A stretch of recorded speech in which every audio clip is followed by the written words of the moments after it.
In 1919, Ntate Maphikela was involved in the drafting of the South African National Congress Constitution, which was a policy statement of the organization for many years. He became a very successful business person in the construction industry, but he later felt the full effect of oppression and exploitation of the colonial government then, which was clearly arraigned against black people making any progress in participating in the economy of their own country. In 1903, Maphikela set up his own independent building construction enterprise. He was engaged in making furniture of many descriptions for schools, for churches around Mangaung. When we visited his home, we could see the wondrous carpentry work that he had created himself with his own hands. His business was involved in the erection of timber roof trusses. Timber roof trusses are quite complicated to put together, but he was involved in that and the installation of manufacturing of specialized timber items. Now, what I found significant was a speech that he made on the 25th of November in 1940, where he said, "I am the man who made all the furniture for Grey College." And Grey College is a leading school here in the Free State. And he said, the man who also made all the furniture at the University of the Orange Free State. And some Europeans asked why a native should be allowed to take the bread out of the mouth of their children. He continues, "Not that I do not understand my trade, but a member of parliament, the then obviously colonial parliament, said that he would not allow a native to do the work which should be done by Europeans." This is what he said in 1940.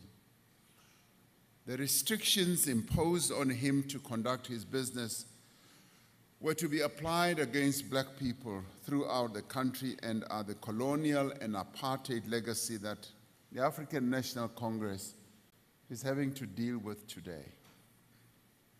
We also had the honor of visiting the home and the graveside of Reverend Zacchaeus Richard Mahabane in Seisoville in Kroonstad. He was elected the president of the African National Congress from 1924 to 1927. While in Kimberley, he became the secretary of the African Christian Ministers Association of the Diamond Fields. In 1937, he was elected president of the ANC for his second term. When his term as the ANC president ended in 1940, he became the official chaplain of the ANC and was elected as a lifelong honorary president of the ANC in 1943. So National Chairperson,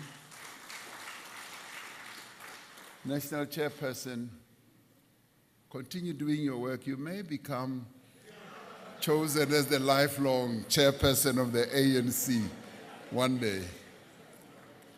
Our pilgrimage also took us to the gravesite and the home of Dr. James Moroka, who was elected as the president of the ANC by the support of the ANC Youth League and its leaders, Walter Sisulu and Nelson Mandela, in December of 1949.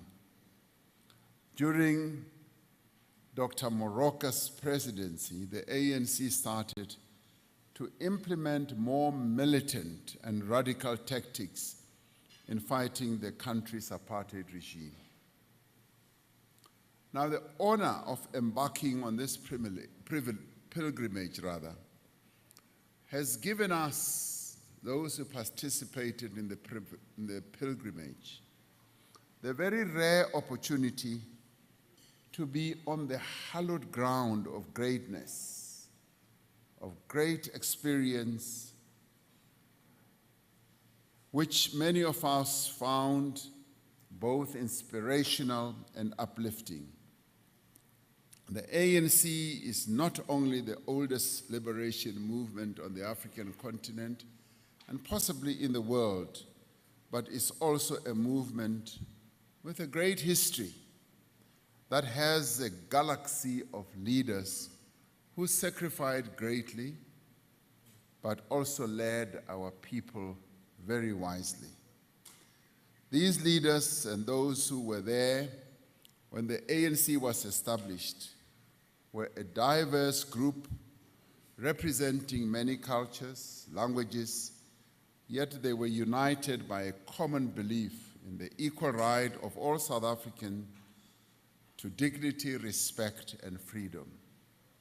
In their honor, let's give them a round of applause and thank them for the excellent work.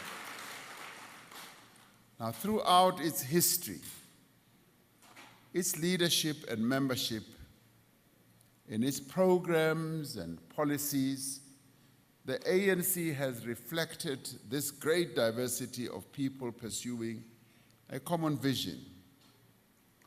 And we learn from this history that the achievement of a united, non-racial, non-sexist, democratic and prosperous South Africa requires the involvement of all sections of our society. That is why the presence of so many of us here tonight and many representing business is so important to the mission of the African National Congress, as the Treasurer General was saying.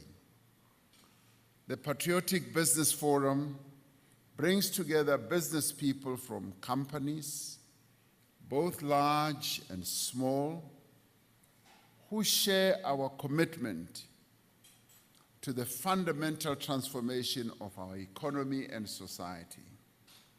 We do believe that this is the bond that binds us all together, and your presence here confirms precisely that. The members and supporters of the PBF recognize that all South Africans, wherever they are, and whatever they do, need to be part of finding solutions and to be part of addressing the challenges that we face and to be part of building our country. And this is what we thank you for, and we welcome you and applaud your commitment and contribution to this task. The fact that this gala dinner has been oversold and oversubscribed for us proves indeed that you are willing, prepared to be part of this whole journey of rebuilding our country and indeed of rebuilding and revitalizing the African National Congress. Truly thank you for being here. Thank you very much indeed.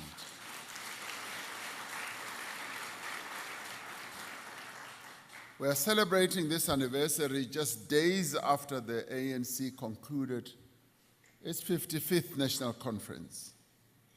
And because we were unable to complete the work of conference when we met in Nasrec in December earlier this week, we convened a hybrid forum to consider the reports from commissions and to adopt resolutions. The 55th National Conference was an important moment in the life of our movement. Delegates reaffirmed the determination of the ANC members that they represented to the conference to renew and to rebuild the ANC. And to reiterate what the TG said, this process of renewal of the African National Congress and its unity, it's not only irreversible, it's irrevocable. It will not be stopped.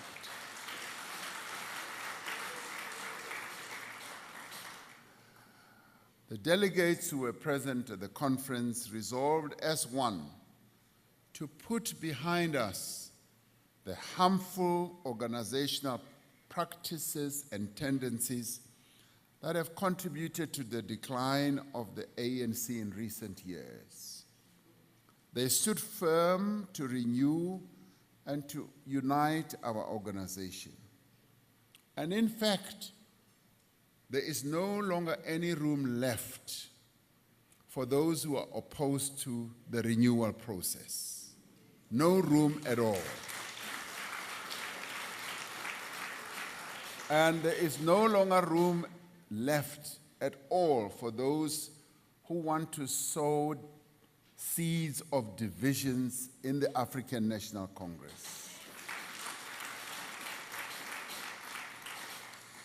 The delegates to the conference made a resounding call for unity based on the values and the principles of our movement. They said that this unity should be forged through the process of renewal and through a program of action that places the needs and the interests of South Africans above everything else and above anybody else's interests. And the resolution that we adopted at the conference are focused both on the immediate challenges that our country faces and the fundamental transformation of social and economic relations that are necessary to build a better life for all South Africans. The resolutions that we took, which we will also be outlining in the statement that the National Executive Committee crafted last night, which will be released tomorrow, sets out clear actions that need to be taken as a matter of urgency to resolve a number of challenges that face our country.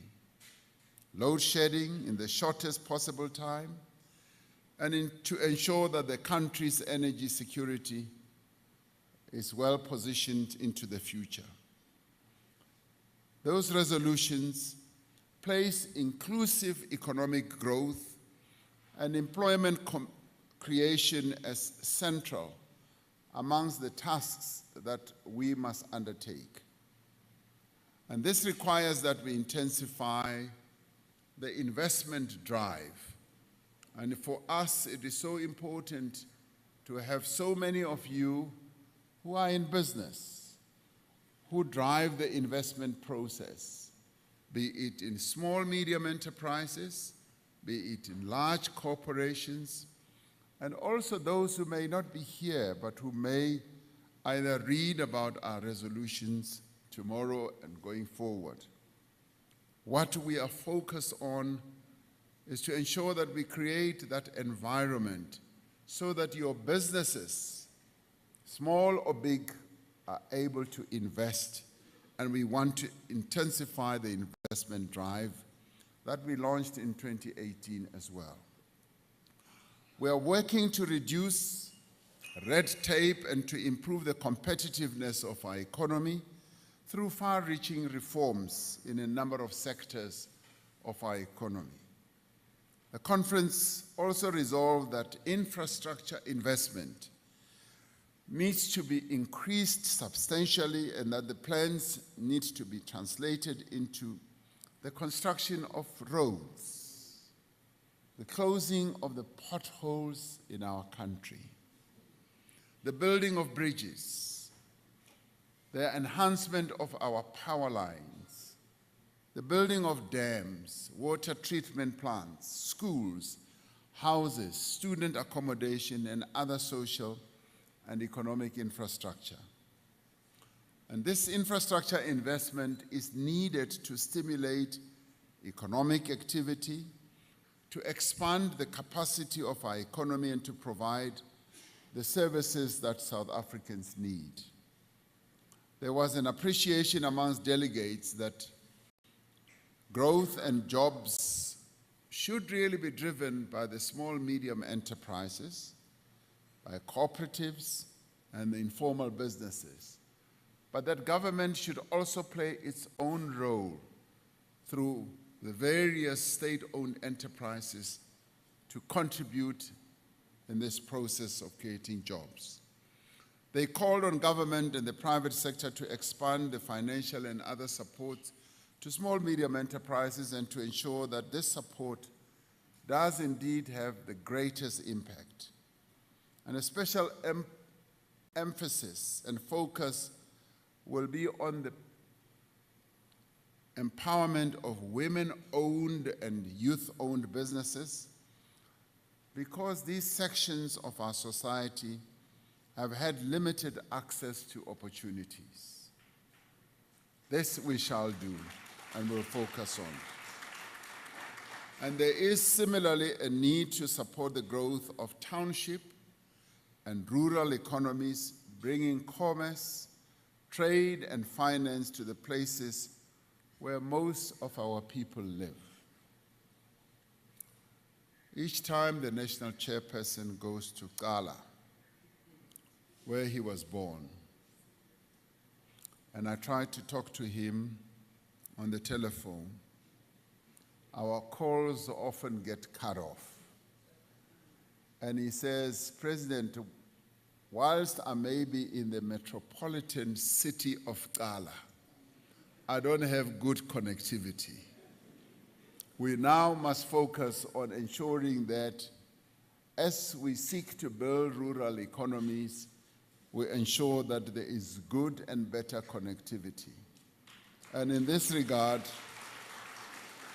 my heart always goes out to him, because as you know, with his very deep, rough voice, he talks quite a lot and wants to talk to me on the telephone, but we often get cut off.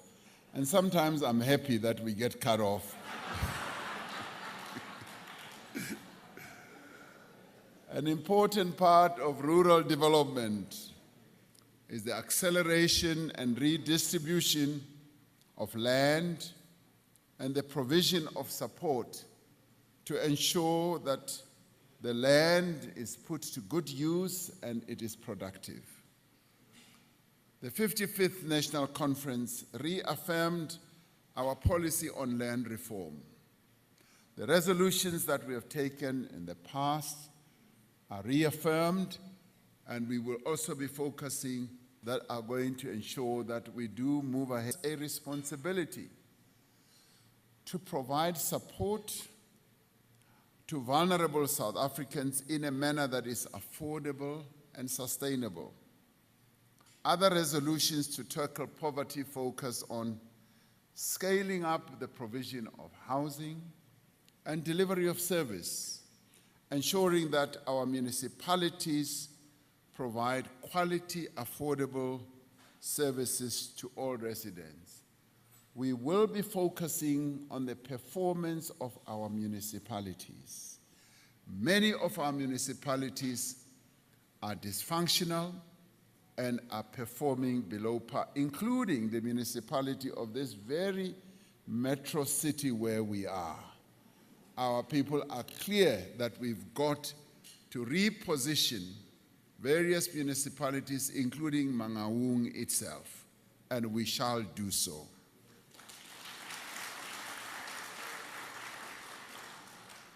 Delegates also focus on an area that sometimes we don't pay close attention to, which is early childhood development and the promotion of technical and vocational education to ensure that the country has skills that are needed to grow and develop our economy, and felt that we need to embark on a skills revolution process that will ensure that we do indeed have the skills that our economy needs.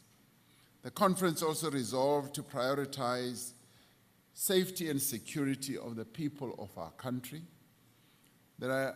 These are a number of resolutions that were taken, but we also focus on international policy and the posture that South Africa needs to have, particularly as we now have a multipolar world where we need to play a key role as South Africa, and we will be playing that role this year as we start being the chair of BRICS, and when we will convene a BRICS summit later this year in the third part of the year and bring the BRICS countries and partners together, as well as a number of outreach countries, particularly on our own continent and beyond, and where South Africa, including all of us, and I'd like to say the business community will need to play a key role in the BRICS Business Forum, would like to see South African business showcasing its capability, showcasing its pride as South Africa's business as we interact with the 4 BRICS countries and the rest of other countries. So, comrades and friends, this is our year as South Africa on the international stage. This is the year when we must showcase what our country has to offer in leadership, in capability, in cooperation, working together, in the social compacting that the TG was talking about.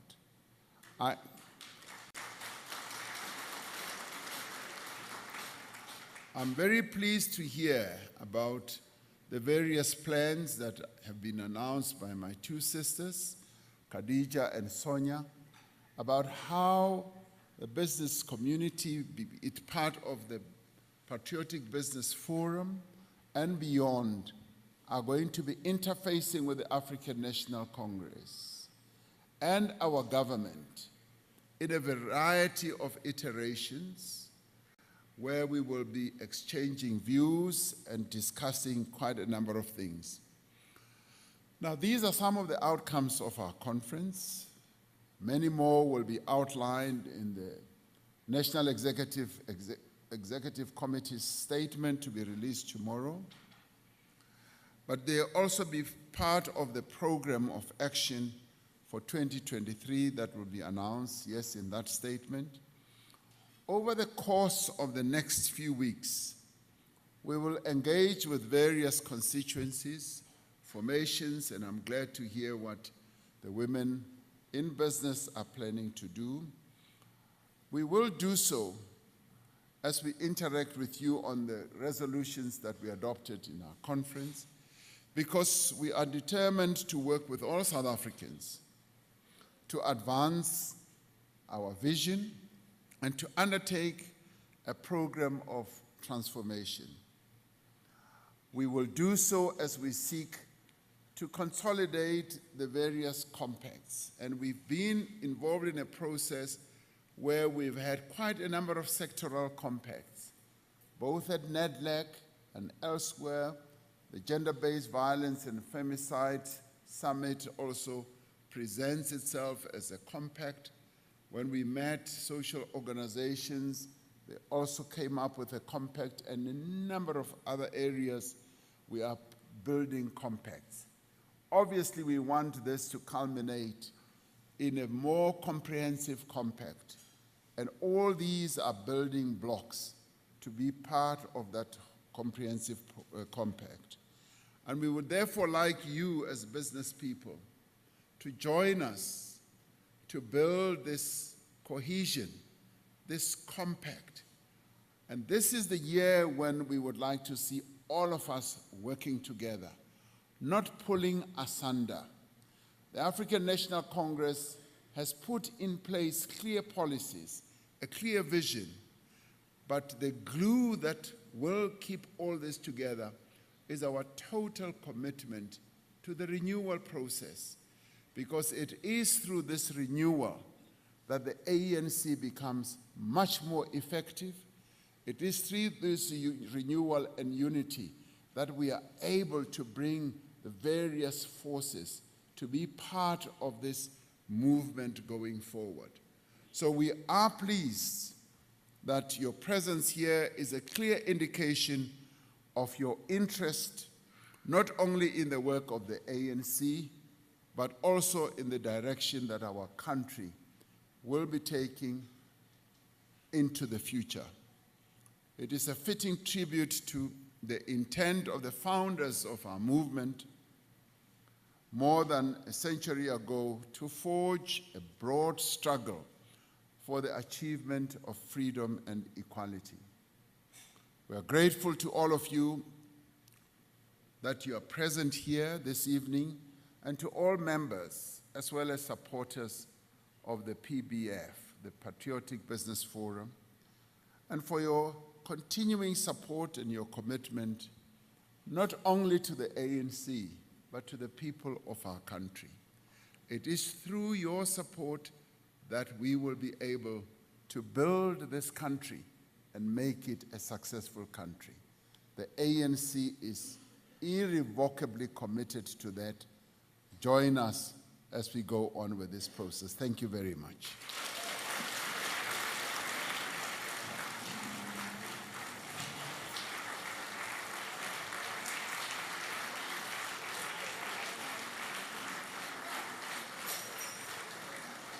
Kamara mapoza itesha.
As we used to say.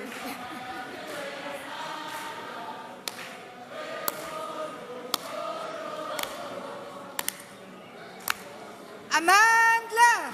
Gawethu! Long live President Ramaphosa, long live! Long live! Over to you, Comrade Sonia. Thank you, thank you, thank you. President advised us to pause. So we shall pause. We are pausing.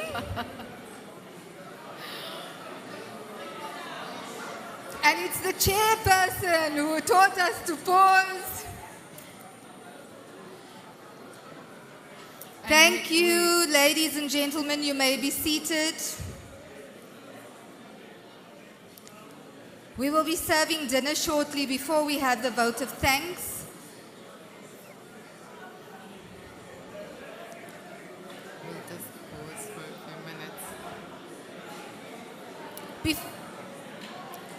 Like for a minute. Premier is asking for us to do the vote of thanks while we're having dinner because she doesn't want the interruptions. What do you think? So at the end of the musical item, before the musical item? No. I think we should have a musical item. I agree with you. All I right. agree with you. So we will sit. We will transition that when we introduce the musical item, we'll be prepared to come up. Okay, comrades. Comrades, the program is almost concluded, comrades. Comrades, ladies and gentlemen, the program is almost concluded.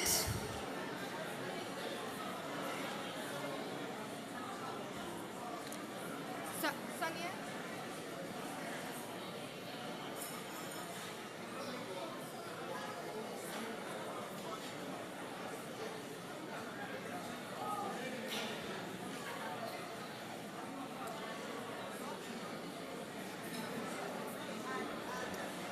We want to conclude this program, comrades. We want to serve you dinner.